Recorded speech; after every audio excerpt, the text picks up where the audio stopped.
El 7 de noviembre de 1943, un Republic P-47 Thunderbolt aterrizó en la pista de césped del aeródromo de Caen. Se encontraba a 48 kilómetros detrás de las líneas alemanas. Era una base operativa vigilada de la Luftwaffe. El P-47 llevaba el tanque lleno, sus armas todavía cargadas. Su piloto estaba completamente perdido. Antes de continuar con esta historia asombrosa, no olvides suscribirte al canal y dejar tu like.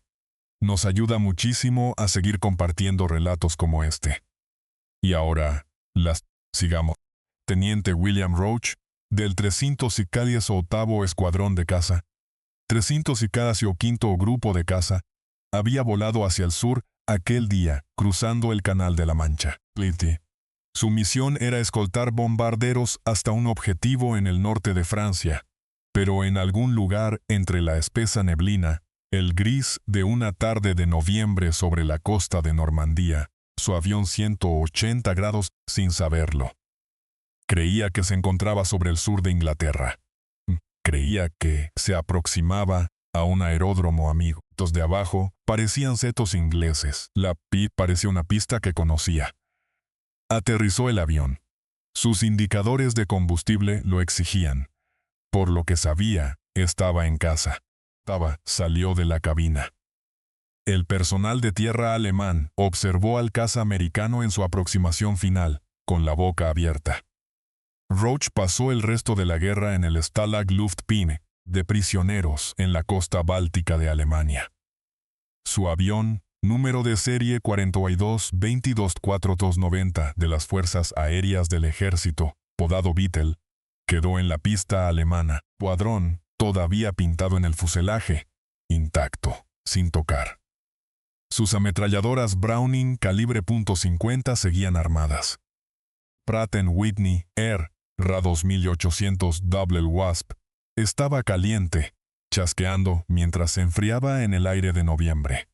3 días después, un mensaje urgente llegó al campo de pruebas aéreas de Rechlin, situado a unos 480 kilómetros al noreste, junto al lago Müritz, en Mecklemburgo. El mensaje era breve. Thunderbolt americano capturado en Caen, en buen estado, enviar a alguien para evaluar y trasladar. Lerche ostentaba el título de ingeniero jefe en el Cuerpo de Ingenieros de la Luftwaffe. Era diplom-ingenieur, ingeniero aeronáutico titulado, y formado en la universidad antes de que la guerra lo pusiera en una cabina. Rechlin lo había reclutado a finales de los años 30 específicamente por sus credenciales de ingeniería. Dio en el piloto de pruebas principal allí para las máquinas aliadas capturadas. Esta evaluación sistemática se intensificó a medida que avanzaba la guerra. Para noviembre de 1943, había volado más de 125 tipos distintos de aeronaves.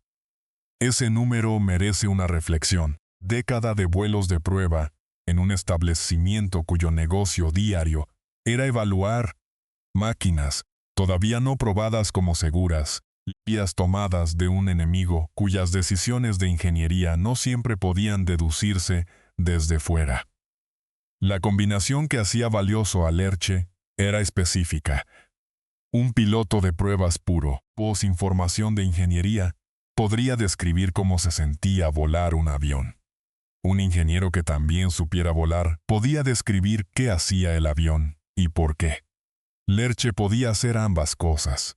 La distinción importa al leer su relato sobre la cabina del Thunderbolt. No se limitó a registrar que la cabina era compleja. Identificó los sistemas específicos que producían esa complejidad. Conectó cada uno con su función de ingeniería. Sus observaciones fueron el resultado de una mente entrenada, no una impresión superficial. Rechlin se encontraba en la cúspide de la estructura de inteligencia de aviación militar alemana. Todo lo capturado en el campo eventualmente llegaba hasta allí. Las unidades de inteligencia técnica de la Wehrmacht aseguraban aviones intactos y los enviaban a un punto de recolección. La segunda capa, la que realizaba evaluaciones sistemáticas, produciendo los informes de inteligencia técnica que respondían a las preguntas que los mandos o operativos necesitaban. Vía techo de Seyfried, límites de velocidad de picado, instalación de armamento, configuraciones de los sistemas de combustible y aceite, procedimientos de cabina y sus exigencias sobre el piloto. Puestas moldeaban cómo entrenaban a los pilotos desde casa de la Luftwaffe para enfrentar los nuevos tipos. Y también moldeaban cómo los fabricantes alemanes diseñaban contramedidas. IMPC. El programa de aeronaves extranjeras que dirigía Lerche había usado máquinas de cada campaña desde 1940, cazas franceses de la caída de Francia, tipos soviéticos del Frente Oriental, piadas italianos del Mediterráneo, tipos británicos desde la Batalla de Inglaterra. Los aviones americanos llegaron en gran número a partir de finales de 1942. Poche evaluó ejemplares de todos ellos. Su marco comparativo abarcaba 3 años de trabajo sistemático. Esa fue la estructura que aplicó al Thunderbolt. Toensa primera Nibria América. Ya tenía opiniones formadas sobre la calidad de la fabricación americana, sobre la práctica de cabina y la ingeniería de propulsión americana. Enfrentaba a un conjunto específico de decisiones tomadas por ingenieros de Republic Aviation, Pratt & Whitney, Electric, comparándolas con todo lo que había medidos antes. 10 de noviembre. Lerche atravesó el patio hasta el Thunderbolt, capturado, apodado Beetle, bajo vigilancia. Subió al ala, después se acomodó en la cabina. Entró allá adentro, lo acompañó durante más de 3 décadas. Siempre él mismo. Primero caminaba alrededor del avión, estudiando su exterior antes de tocar ningún control. Examinaba sistemáticamente cada panel por dentro y por fuera. Para cualquier sistema cuya función no fuera evidente a primera vista. Anotaba un procedimiento paso a paso, y después lo probaba a una altitud segura antes de intentarlo en vuelo real. Publicó su relato en 1977, en un libro titulado Test Pilot bei Flug und Motorenbau. No escribía de memoria. Usó los detallados registros de vuelo que había mantenido durante la guerra. Anotaciones tomadas en los días reales de los vuelos, no reconstruidas años después. Keynes de Londres publicó la versión en inglés en 1980, bajo el título Luftwaffe Test Pilot. Flying Captured, Allied Aircraft of World War II. Sobre el P-47 proviene directamente de esos registros de guerra. La evaluación de Lerche no era una queja de que la ingeniería americana fuera tosca. Era la observación cuidadosa de un profesional. Había encontrado un sistema construido sobre ideas completamente distintas a cualquier avión que hubiera evaluado antes. P. escribió: la cabina del P-47 podía confundir incluso a un piloto experimentado. Para comprender por qué esa frase tiene tanto peso viniendo de un hombre como Lerche, ¿con qué la comparaba? Hay que saber cómo se diseñaban las cabinas de los cazas alemanes en los años previos a noviembre de 1943. Pimsunem 109G era el caza estándar de primera línea de la Luftwaffe aquel mes. Su cabina era conocida por ser estrecha. La visibilidad de trasera era mala. La gestión del motor se había vuelto progresivamente más simple con el tiempo. El motor DB605 del modelo G usaba un sobrealimentador mecánico de 2 etapas, pies separados de acelerador y mezcla, y su propio regulador de paso de hélice. Del aire del Reich también había estandarizado los paneles de instrumentos en todos los aviones alemanes. Los Idimo Akaterion, esferas blancas, siempre en las mismas posiciones.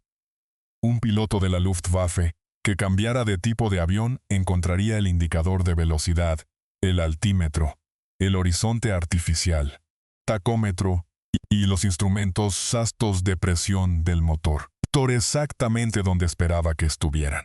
Y el Focke-Wulf 190 llevó esa simplificación aún más lejos.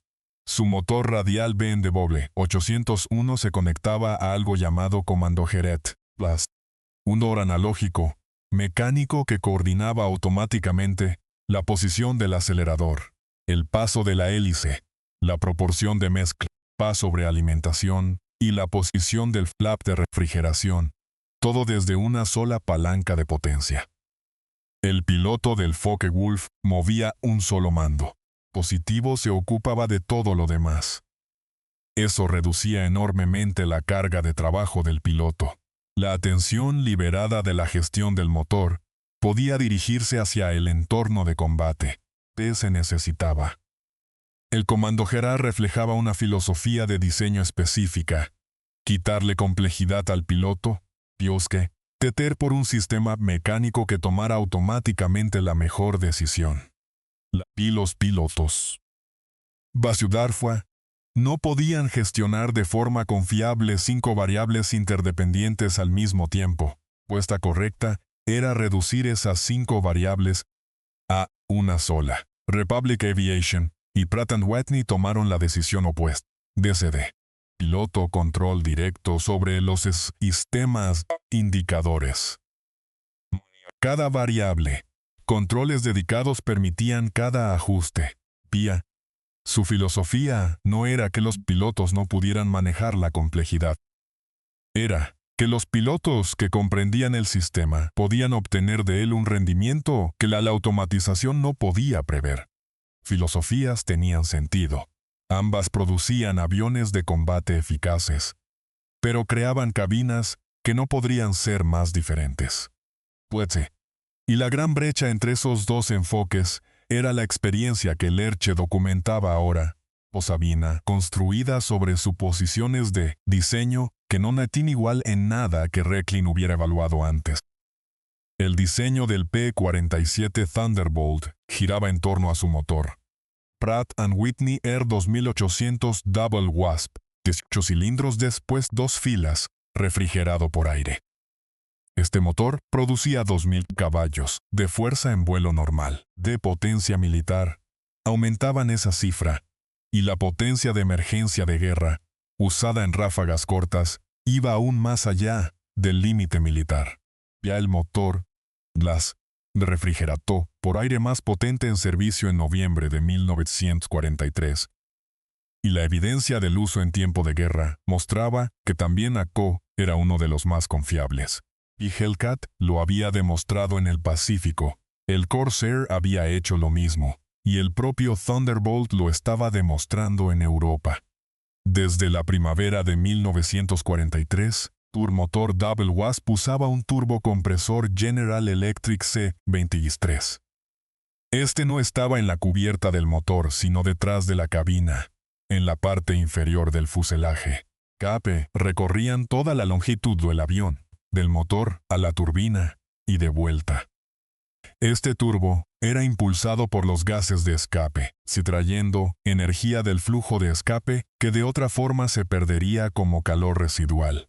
A baja altitud, este diseño añadía peso y complejidad sin ofrecer ningún beneficio real. Por encima de los 7.600 metros, el aire enrarecido reducía la densidad del aire que entraba al motor.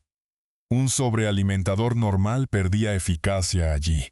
Turbo mantenía la carga de aire cerca de la densidad a nivel del mar. El motor recibía el aire denso que necesitaba para alcanzar la potencia máxima, sin importar la altitud. Esa fue la razón de ingeniería detrás del gran tamaño del avión. Toda la parte inferior trasera del fuselaje del Thunderbolt era básicamente una carcasa, limpiando los conductos de escape y el conjunto del enfriador intermedio. Eso le daba al avión su vientre profundo y redondeado. Para ojos europeos, acostumbrados a las formas esbeltas del Spitfire y el Messerschmitt 109, parecía demasiado grande para un caza monoplaza. Pesaba más de 6.350 kilos, completamente cargado. Cuando apareció sobre Francia en la primavera de 1943, Los pilotos alemanes vieron algo que no parecía en absoluto un caza monoplaza. La cabina, posicionada encima y delante de este conjunto, tenía que permitirle al piloto controlar todos los sistemas. La válvula de descarga del turbocompresor, por ejemplo, dirigía los gases de escape, enviando algunos a través de la turbina y desviando el resto. Pano, válvula manteniendo la presión de admisión dentro de los límites para un ajuste dado del acelerador. Demasiada presión en el momento equivocado significaba detonación, destruía las culatas de los cilindros y las válvulas de escape. Un tacómetro separado en el panel monitoreaba las revoluciones de la turbina. Luz de advertencia. Una turbina girando demasiado rápido podía destruirse a sí misma y también podía dañar el motor. Diana, del enfriador intermedio, controlaba la temperatura del aire comprimido después de salir del turbo. La compresión calienta el aire, y el aire caliente es menos denso que el aire frío. Anula en parte el propósito de la compresión. El enfriador retiraba el calor de esa carga de aire. Si la persiana estaba demasiado abierta, la carga de aire quedaba demasiado fría, por la formación de hielo en el carburador a gran altitud. Si estabas demasiado cerrada, la carga quedaba demasiado caliente, aumentando el riesgo de detonación y costando potencia. Por el indicador de temperatura del aire del carburador, mostraba esa variable. El piloto ajustaba constantemente la persiana, leyendo un indicador para controlar algo que afectaba a otro indicador. Emergencia de guerra. El piloto activaba el sistema de inyección antidetonante, que pulverizaba una mezcla de agua y metanol en la carga de admisión, detonación, impidiendo la detonación en presiones de admisión superiores al límite militar normal. Era un recurso de 5 minutos, y cuando el tanque se vaciaba, el motor volvía a sus límites estándar, propio manómetro.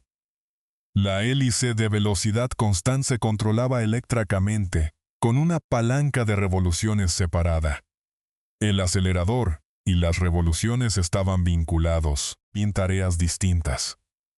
Durante un cambio de potencia en combate, un piloto que usara el acelerador sin ajustar el paso de la hélice arriesgaba un exceso de revoluciones o arrastre. Creaban situaciones peligrosas en el peor momento posible. El sistema de combustible extraía de varios tanques internos, cada uno con su propio indicador. A la izquierda, a la derecha, fuselaje principal, auxiliar. El centro de gravedad cambiaba a medida que esos tanques se vaciaban a distintas velocidades, y el piloto gestionaba su selección según un cronograma. Antes del combate, externos debían ser eyectados, una acción separada. Las ametralladoras Browning necesitaban tener sus calentadores encendidos antes de alcanzar altitud. Sin calor, conismos se congelaban en la atmósfera superior y fallaban al ciclar. Motores de armado para los circuitos set eléctricos de disparo eran independientes de los calentadores de armas. El sistema hidráulico alimentaba los flaps, el tren de aterrizaje y los flaps de la cubierta del motor. Tenía su propio manómetro y un indicador de estado del acumulador. Piénsense en lo que significaba esa lista cuando todos esos controles se juntaban en una sola cabina. Lo del Messerschmitt 109G manejaba el acelerador y las revoluciones como sus principales controles del motor, además de seleccionar las etapas del sobrealimentador. Focke-Wulf, Delta movía una sola palanca. El comando Gerat se ocupaba de todo lo demás. Ninguno de los dos tenía un tacómetro de turbocompresor que vigilar. No tenían una persiana de enfriador intermedio que ajustar. No tenían un sistema de inyección antidetonante que activar y cronometrar. Tampoco tenían un sistema de combustible multitanque que exigiera gestión activa durante el combate. El piloto del P-47 tenía todo eso, además de las exigencias habituales del vuelo de combate. Los americanos entrenaban en cada sistema individualmente. Pasaban cientos de horas internalizando el panel. Llegaban a sus misiones de convecta, con todo comprendido. Che llegó a ello en frío. Estaba en un avión capturado, en un aeródromo extranjero sin manual, con la traducción todavía en proceso. Tuvo que entender en horas lo que y a los pilotos americanos les había tomado meses dominar. Sus observaciones sobre el sistema de compensación de flaps del P-47 con detalles específicos. No era una sensación general. La de familiaridad identificó un mecanismo exacto cuya función no le resultaba inmediatamente clara. Desde los sistemas de flaps europeos de la época, usaban un actuador hidráulico simple. Un solo circuito controlaba ambos paneles de ala, y ambos se movían al mismo ángulo. No tenían razón para esperar que los dos lados actuaran de forma distinta bajo presión. El P-47D, sin embargo, usaba un mecanismo de igualación, tema hidráulico. Gestionaba activamente cualquier diferencia en el despliegue de los flaps, corrigiendo automáticamente ángulo entre los paneles de ala izquierdo y derecho, manteniéndolos moviéndose juntos incluso con cambios en la presión hidráulica. Para un piloto no familiarizado con esa configuración, podían parecer confusos cuando estaban parcialmente desplegados. Se comportaban de maneras que un piloto alemán o británico no esperaría, porque el sistema funcionaba correctamente. La documentación que lo explicaba todavía se estaba traduciendo cuando Lerche llegó. Decidió no arriesgar un despegue de inmediato. Primero probó los flaps a una altitud segura operándolos en pequeños pasos, observando cada etapa del movimiento. Era la forma correcta de manejar un sistema hidráulico desconocido en un avión capturado. Poses no había, materiales de referencia.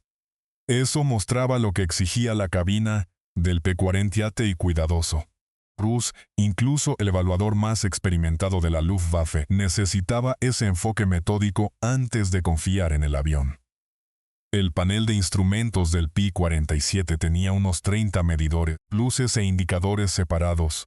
Los instrumentos de vuelo estándar, velocidad aérea, altímetro, horizonte artificial, giroscopio direccional, indicador de ascenso, viraje e inclinación, operados para un piloto europeo, pero todo lo demás reflejaba el diseño de cabina americano, distinto del layout estándar de la Luftwaffe. Cada interruptor, cada placa, los estaba en inglés. Lerche notó una característica con clara admiración profesional. Americanos marcaban los límites de rango del motor directamente en las esferas de los instrumentos, usando codificación de colores rojo y verde. Rojo mostraba el rango prohibido. Significaba operación normal. Un piloto nuevo en el avión podía ver los límites del motor de un vistazo, sin necesidad de consultar un documento separado, ni memorizar números de un curso de entrenamiento. Usaban agujas blancas sobre esferas negras, claros y consistentes, entre distintos tipos de avión, carecían de esa legibilidad inmediata de los límites. Lerche consideró este detalle lo bastante importante como para escribir sobre él en sus memorias, décadas después. Tipo de solución de factores humanos que un ingeniero recordaría. Los diseñadores americanos la habían encontrado. Su propio servicio todavía no la había adoptado. La que Lerche describió tenía 30 indicadores. Todos los controles con etiquetas en inglés, un sistema de flaps hidráulico desconocido cuya lógica no resultaba obvia, turbocompresor sin equivalente alemán y una filosofía de gestión de motor que le daba al piloto control directo sobre las variables, algo que los cazas alemanes como el Focke-Wulf 90 habían automatizado con el comando Gerät. Esta cabina no era imposible de entender. No era caótica, pero sí compleja. Podios esidimosiudásicas, el estudio sistemático, y castigaba a la impaciencia. Su diseño se basaba en suposiciones distintas a cualquier avión que Lerche hubiera evaluado antes. P-47 Thunderbolt entró en combate por primera vez en el teatro europeo en marzo de 1943. El cuarto grupo de caza en Debden realizó sus primeras operaciones sobre Francia. Durante meses, ELA fue su mayor problema. Sin tanques de combustible externos, P-7, solo podían escoltar a los bombarderos B-17 de la octava Fuerza Aérea hasta la frontera germano-holandesa, unos 320 kilómetros desde sus bases inglesas. Los bombarderos volaban sin protección de caza. La defensa de caza del frente occidental de la Luftwaffe se organizaba en torno a ese límite. El control de caza alemán al cuento usando radar terrestre y el sistema de mando Jagddivision rastreaba el punto de retorno de los escoltas en cada misión. De las formaciones de Jagdgeschwader esperaban al este de ese punto. Los bombarderos llegaban allí sin acompañamiento. Victores podían enganchar sin la presión de los Thunderbolt desde arriba. Esa restricción comenzó a disminuir a finales del verano. El 30 de julio, la Orden de Campo 112 del octavo Mando de Caza envió a los grupos de Thunderbolt con tanques externos de 75 galones por primera vez, tendiendo el radio de escolta hasta Frisia y los accesos al Ruhr. Los controladores alemanes notaron el nuevo punto de retorno y desplazaron su concentración de cazas más hacia el este. Ahora, Thunderbolt, con tanques de 75 galones, podían volar con los bombarderos hasta el valle del Ruhr, el corazón industrial de Alemania. Los estratégicos de la octava Fuerza Aérea lo habían convertido en un objetivo prioritario. Los interceptores alemanes, PISE, previamente posicionados al este del antiguo límite de escolta, tuvieron que reubicarse. Ese problema de reposicionamiento se convirtió en una presión constante, desde que P-47 regresaran. Los controladores de caza alemanes concentraban sus fuerzas y dondequiera que los ingenieros americanos añadieran más capacidad de combustible. Punto de concentración se movía de nuevo hacia el este. El Thunderbolt también mejoró como avión de combate durante esos meses. El sexto grupo de caza, cuyos pilotos desarrollaron agresivamente tácticas de picado a gran altitud, construyó un registro de bajas significativo. Liderazgo de caza alemán lo siguió de cerca. Robert Semke y sus habían descubierto, a través del combate, era exactamente la solución táctica que Lerche confirmaría más tarde desde la cabina. Combatir en altura, la velocidad, picar cuando estuvieran en desventaja, jamás dejar que el avión fuera arrastrado a un combate de giros por debajo de los 3.000 metros. Los alemanes que aún no habían aprendido eso lo descubrían en encuentros de los que no sobrevivían. El 27 de septiembre, Pompo 147 introdujo los test de 108 galones, empujando la frontera hacia el noroeste de Alemania. De misiones del American Air Museum registra la nota de esa orden de campo. Primer uso de los nuevos tanques de 108 galones en el P-47. El mando alemán vio el patrón, tanque que empujaba la escolta más hacia el este, en las condiciones que habían permitido a la Luftwaffe sobrevivir a los bombardeos de penetración profunda, estaban a punto de cambiar. Entonces llegó la segunda misión de Schweinfurt, el 14 de octubre de 1943. 291 B-17 volaron contra las fábricas de rodamientos. P-47 cubrió la primera parte del trayecto, regresando al alcanzar su límite de combustible. Quedaros volaron, sin escolta, más de 480 kilómetros sobre territorio alemán defendido. Los interceptores de la Luftwaffe, esperando, atacaron en oleadas organizadas. B-60, B-17 se perdieron. 594 aviadores americanos murieron, fueron capturados o resultaron heridos en una sola tarde. Octava Fuerza Aérea suspendió las operaciones de penetración profunda sin escolta. 3 semanas después de Schweinfurt, un Thunderbolt intacto quedó en una pista alemana. Pieces. El mando alemán necesitaba comprender la verdadera capacidad de alcance del avión, su techo de rendimiento, sus límites estructurales, el turbocompresor con el rendimiento a gran altitud. Y la pregunta más profunda. ¿Era el tanque de 108 galones el fin del programa de combustible externo, pus inicial en una curva con más por venir? Tensiones de alcance de la octava Fuerza Aérea, de marzo a septiembre, habían sido implacables. Cada una desplazaba la amenaza hacia el este. De Lerche mostraría la línea base actual y lo que vendría después. Los pilotos de la Jagdwaffe habían aprendido sobre el Thunderbolt de la manera más difícil, viéndolo desde fuera, perdiendo aviones y hombres en el proceso. Ahora, con un P-47 intacto en una pista alemana, finalmente tenían la oportunidad de entrar. La cabina era la única parte del avión que no habían podido experimentar. Eso creaba una brecha real. El mando alemán conocía al Thunderbolt por los informes de combate. Tenía consejos tácticos para sus pilotos, incluso evaluaciones técnicas iniciales de otros aviones americanos derribados. Pero los pilotos querían algo completamente distinto. Anhelaban el conocimiento inmediato y táctil que solo viene de sentarse en la cabina y pilotar la máquina. Un piloto que había volado un Thunderbolt entendía cosas sobre su manejo, su visibilidad, o cómo se sentía cerca de sus límites. Ningún informe de inteligencia podía transmitir eso. Porque, cuando un as alemán se enteró del Beetle capturado, insistió mucho en ser el primero en volarlo. No tenía autorización, ningún documento traducido. Solo un ardiente deseo de saber. Finalmente se resolvió. Lerche volaría en persecución. Su trabajo sería asegurarse de que el motor funcionara. Después, el as trasladaría el avión de Caen a Rechling.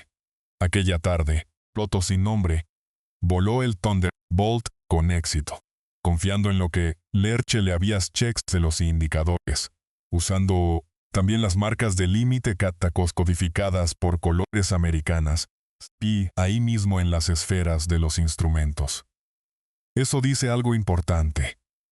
Un piloto de caza alemán, experimentado en combate, insistió lo suficiente como para hacer el vuelo, discutiendo con el hombre Paul Reich que él había enviado específicamente a evaluar el avión. Las estadísticas de rendimiento no pueden capturar esa determinación. De la Jagdwaffe llevaban combatiendo al Thunderbolt desde marzo de 1943. Querían entenderlo por dentro en el momento en que tuvieran la oportunidad. Evaluación de Lerche, en las semanas posteriores al vuelo de traslado, confirmó buena parte de lo que aquel estudio inicial de la cabina había sugerido. Midió su rendimiento. El P-47D alcanzaba unos 500 km por hora, más lento que tanto el Messerschmitt 109G como el Focke-Wulf 190A8 a esa misma altura. El avión era grande, pesado, turbocompresor. No va su turbocompresor. No ofrecía ninguna ventaja real. Gran superficie frontal, creaba resistencia, costándole velocidad en combates de baja altitud contra aviones alemanes. Y que el Thunderbolt no era bueno para combates de giro cerrado a corta distancia. No estaba construido para ataques a bajo nivel. P-47, que se dejara arrastrar hacia un combate de giros por debajo, desde Austria a Massas metros por Diransau Interceptor, alemán se colocaba en desventaja. Pero a 9.000 metros, 29.500 pies, el escenario cambiaba. El Thunderbolt volaba a 640 km por hora en vuelo nivelado. A esa altitud, PV-801 del Focke-Wulf 190 operaba en el límite máximo de su sobrealimentador mecánico, perdiendo potencia rápidamente por encima de esa marca. Pose. El sobrealimentador de 2 etapas del Messerschmitt 109G era mejor a gran altitud, pero también tenía sus límites. El turbocompresor accionado por el escape del Thunderbolt estaba hecho para esas alturas. Una forma. La potencia de forma Cleary que ningún tipo de primera línea alemán podía igualar por encima de los 9100 metros. En un picado prolongado desde gran altitud, PP-47D se transformaba en velocidad. La estructura podía soportar fuerzas que habrían quebrado diseños más ligeros. Su conclusión era clara. El avión era excelente en gran altitud, ataques de picado, y rendía al máximo con potencia máxima. No era un caza de combate cercano. Era una plataforma de gran altitud, que usaba correctamente su envolvente de rendimiento e interrumpía las luchas con un picado cuando estaba en desventaja. Coincidía exactamente con lo que los pilotos americanos de P-47 habían descubierto por su cuenta. Aprendiendo esas tácticas en combate, mismo problema desde el otro lado. Lerche también anotó el motor. Díaz, CAS, las UC-800, funcionos, vuelos que realizó con ambos Thunderbolt capturados. Había visto la misma fiabilidad en todos los aviones americanos que evaluó en Recklin. Vientos del Beetle llevaba semanas volando antes de que Roach lo aterrizara. Siguió funcionando sin problemas durante toda la evaluación. Esa fiabilidad no fue accidental. Estaba ligada a la complejidad de la cabina. Cada indicador de aquel panel monitoreaba equipo que realmente funcionaba. Post de rendimiento le dijeron al mando alemán algo que ya sospechaban por el combate, pero que jamás habían podido medir con precisión. Thunderbolt no siempre estaba presente. De siempre de la altitud. Donde esa ventaja se volvía crítica, coincidía con la altitud donde los bombarderos pesados de la octava Fuerza Aérea realizaban sus misiones. Eso no era coincidencia. P-47 había sido diseñado para esa altitud. Su turbocompresor se había construido para mantener su potencia allí. Tácticamente, esto significaba que la defensa alemana no podía tratar al Thunderbolt como una única amenaza uniforme. Pite, volando en escolta a 7.600 metros sobre Alemania. Era de un problema distinto de un PW-37 forzado a bajar a 2.400 metros sobre Francia. De la Jagdwaffe. Lo habían aprendido a través del combate a finales de 1943. Llegando a la misma respuesta que los instrumentos de Lerche confirmarían. Y se tenía que forzarse a baja altitud. O al P-47 había que impedirle usar su ventaja de picado para escapar. Ninguna de las dos cosas resultaba fácil de lograr. O un grupo de cazas que aparecía sobre su propio territorio, a gran altitud en sus propios términos. El teniente de aviación Hans Hartix, de la Escuela de Tácticas de Caza, Consejos Tácticos. Sus grabadas en secreto por los británicos en Latimer House, la ciudad Simunda, ahora se encuentran en los archivos nacionales británicos. Aconsejaba P ante T a 3.000 metros en picado. Después, desinviertan de golpe, lo sobrepasará, añadía. Si intenta girar, perderá velocidad y quedará vulnerable. Si mantiene la altitud y usa su velocidad de picado, puede atacar y desengancharse a voluntad, y un caza alemán, debajo de él, no puede reducir la distancia. Para finales de 1943, el panorama de inteligencia estaba razonablemente completo. Venía de los informes de combate acumulados de la Jagdwaffe, de los datos de evaluación de Recklin, transcripciones de Latimer House. El P-47 no era invencible. Tenía situaciones específicas donde resultaba peligroso, y situaciones específicas donde podía controlarse. Puros alemanes de primera línea Lo sabían por experiencia y por los briefings de sus comandantes. Lo que les faltaba, antes de la llegada del Beetle de Roach, era la visión interna medida. Flash exigía el panel de instrumentos del piloto, cómo funcionaban los sistemas de gestión del motor, que monitoreaba el tacómetro del turbocompresor. ¿Qué ocurría si esa aguja alcanzaba la zona roja de los límites estructurales? La evaluación de Lerche dio esa visión por primera vez, proveniente de un análisis técnico sistemático, posiciones a partir de observaciones de combate. Clares, independientes de pies de evidencia, convergían en la misma imagen. Una era la medición sistemática del ingeniero, desde la cabina hacia arriba. Otra era el análisis táctico del piloto de caza, desde el registro de combate hacia abajo. Se encontraron desde direcciones opuestas. Thunderbolt cayó en manos alemanas en mayo de 1944. El segundo teniente Lloyd Heathcock se desorientó durante un vuelo de traslado desde el norte de África hacia Italia. Distancia correcta, pero en la dirección equivocada, aterrizando su P-47D. Número de serie 4275971. En Roma Littorio, un aeródromo de la Luftwaffe. Pertenecía al Ases de 8 victorias George Novotny. Llegó intacto. Este P-47 fue destinado al Circus Rosarius, móvil de la Luftwaffe, para evaluar y exhibir aviones aliados capturados. Lerche también evaluó este segundo avión. Recorría las bases de primera línea con su colección de tipos aliados. Los pilotos de Salesmanes podían observar las características de maniobrabilidad, escuchar los motores, observar el comportamiento en vuelo, estudiar siluetas desde todos los ángulos antes de encontrarlos en combate. Patos. Para muchos pilotos ver un Thunderbolt de cerca era la primera vez. Caminaban alrededor del vientre profundo y la enorme cubierta del motor. Veían las marcas de escuadrón todavía en el fuselaje. El avión se convertía en un objeto concreto, ya no solo una silueta con fuego trazador a las 3 en punto. El P-47 fue una de las demostraciones más solicitadas.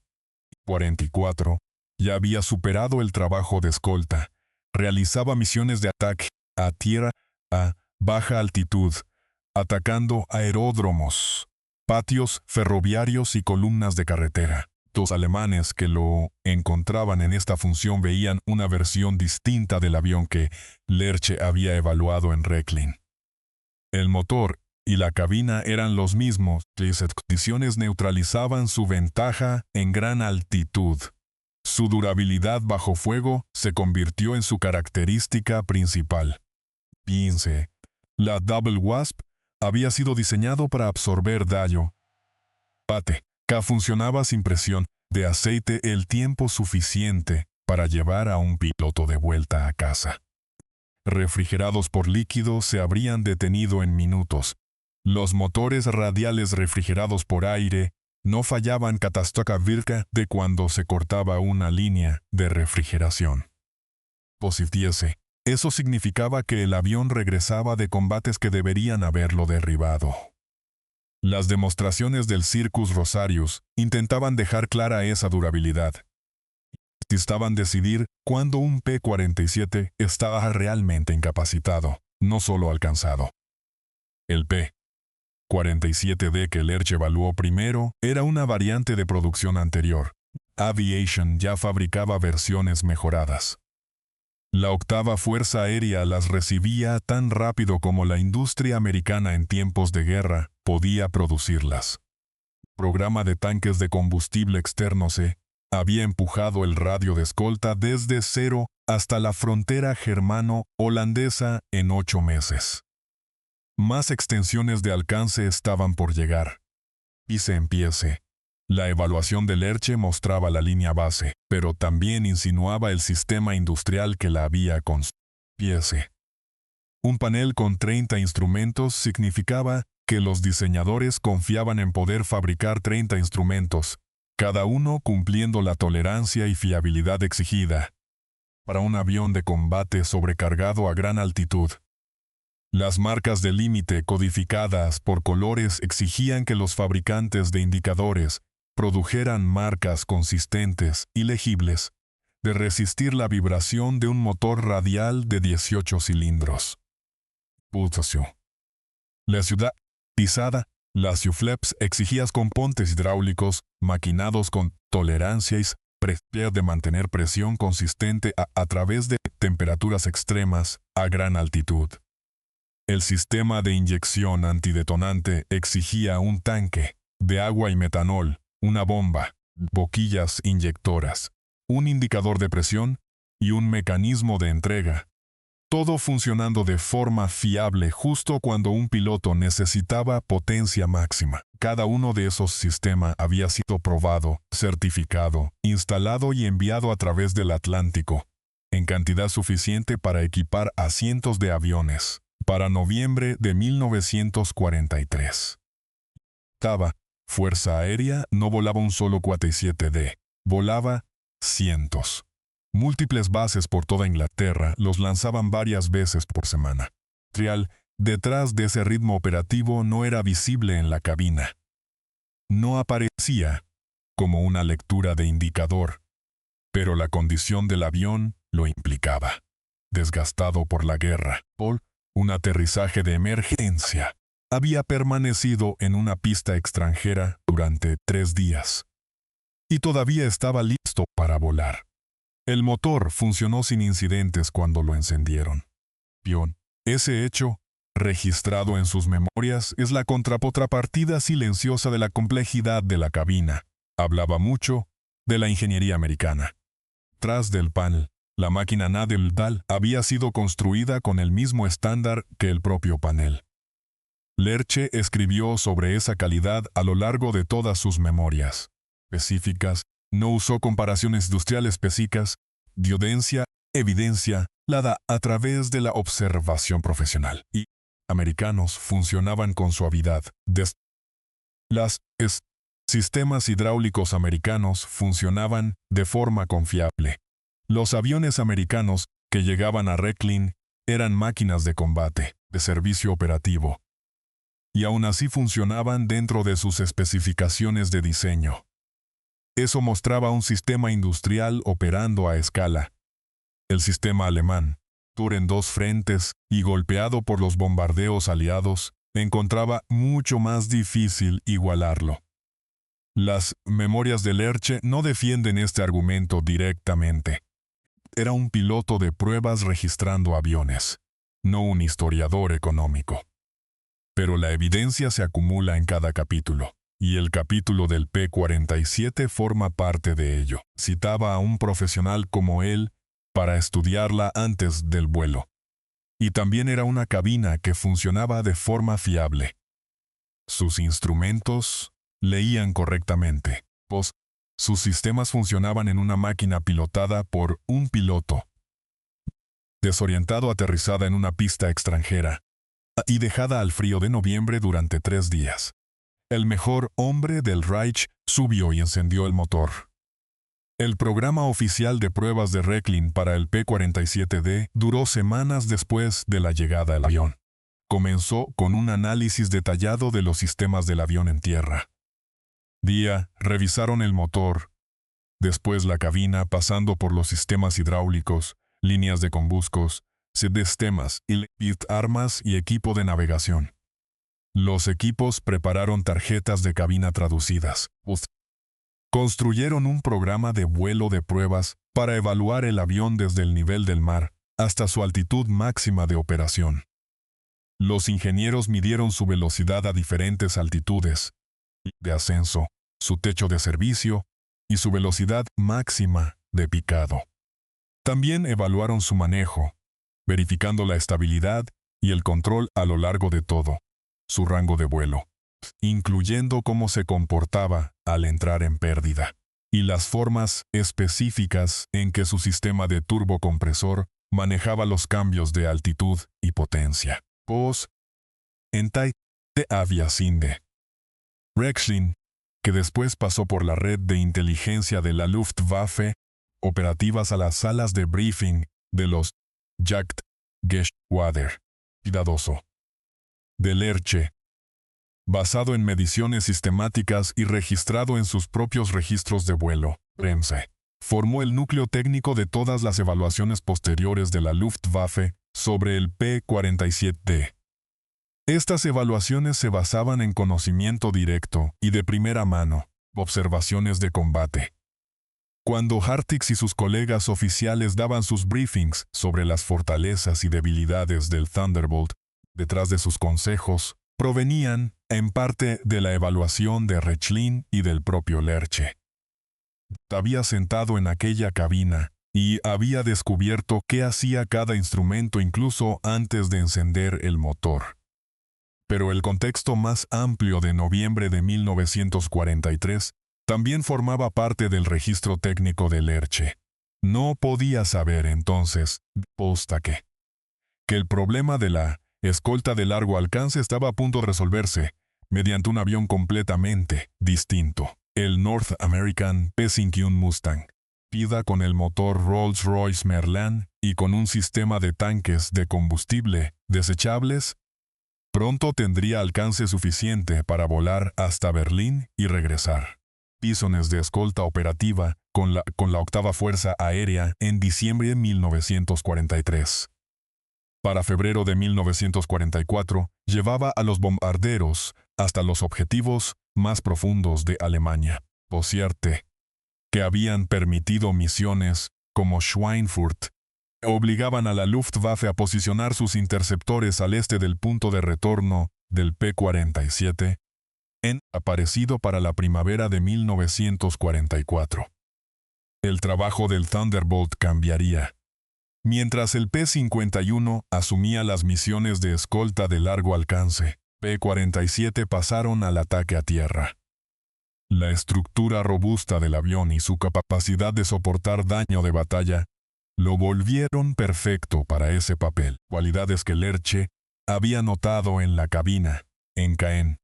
El motor confiable, los sistemas hidráulicos resistentes, estructural que permitía ataques de piquido, haces de piado a velocidades que habrían destruido diseños más ligeros.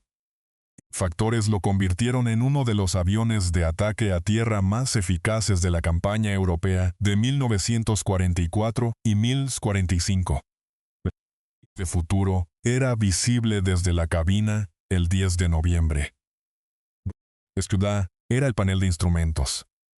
Las etiquetas en inglés, los sistemas desconocidos y los indicadores codificados por colores. Decían a un piloto cuáles eran los límites, incluso si jamás había visto el avión antes. Las de Lerche tienen una cualidad única que las distingue de gran parte de la escritura militar alemana de posguerra sobre la Segunda Guerra Mundial, Neseda. Esos libros venían de comandantes, explicando sus desilusiones, defendiendo sus reputaciones, o dando cuenta de derrotas de las que habían formado parte. Lerche no era nada de eso. Un comandante de campo no explicaba una derrota, no tenía decisiones que defender. Era un ingeniero. Pasó la guerra probando aviones y registrando lo que encontraba. Que sus memorias porque el registro tenía valor. No porque respaldara algún argumento sobre el resultado de la guerra o el lugar de algún hombre en su historia. Sus memorias son, por lo tanto, claras. A diferencia de muchas memorias militares alemanas, no necesitaban que la cabina fuera peor de lo que era para excusar un fallo táctico. Necesitaban que fuera mejor de lo que era para exhibir su perspicacia profesional. Simplemente registraba lo que había allí.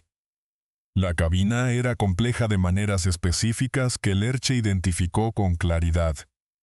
El motor era confiable, una cualidad que notó consistentemente en los aviones americanos. Su rendimiento a gran altitud era mejor que el de los cazas alemanes de primera línea, de formas medibles. Instrumentos también confirmaban que su rendimiento a baja altitud era peor, de formas igualmente medibles. No eran conclusiones que sirvieran a una narrativa.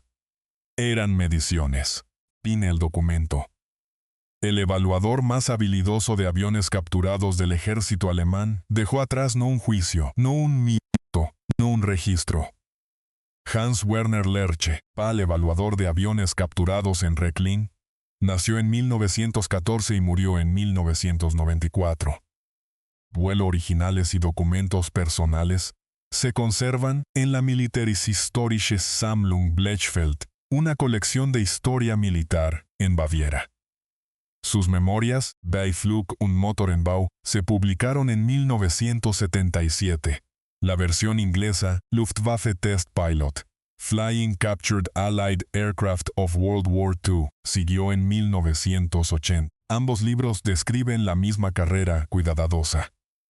Luche voló más de 125 tipos distintos de aviones a lo largo de 10 años de pruebas de vuelo. La reputación de Rechlin dependía de informes precisos. Viva. Él hizo todo esto sin un solo accidente ni pérdida, desde su primer vuelo hasta el último. Evaluó aviones aliados con la exactitud de un ingeniero aeronáutico entrenado. Obvia que la verdadera medida de un profesional no eran los aviones que había volado antes, sino la precisión de lo que podía decir sobre aquel del que acababa de bajarse. Voló la máquina, vio con precisión, la escribió. Este estándar jamás cambió en más de 30 tipos de aviones aliados capturados, a lo largo de 5 años. Documentar lo que el avión esperaba que fuera. El P-47D no fue distinto. Bajó del P-47D en Caen el 10 de noviembre de 1943 y escribió todo lo que encontró. Completa llenó varias páginas de su diario de vuelo. El resumen cupo en una sola frase en sus memorias. Si esta historia te impactó, por contándola suscribiéndote al canal ahora mismo. Comi Martie. Al video si llegaste hasta aquí y activa la campanita para así no se perder ninguna de nuestras próximas historias de la Segunda Guerra Mundial. Cada suscripción y cada notificación activada nos ayudan muchísimo a seguir creciendo y a seguir trayendo relatos como este directamente desde el frente. Nos vemos en el próximo video. Historias del Frente Mundial.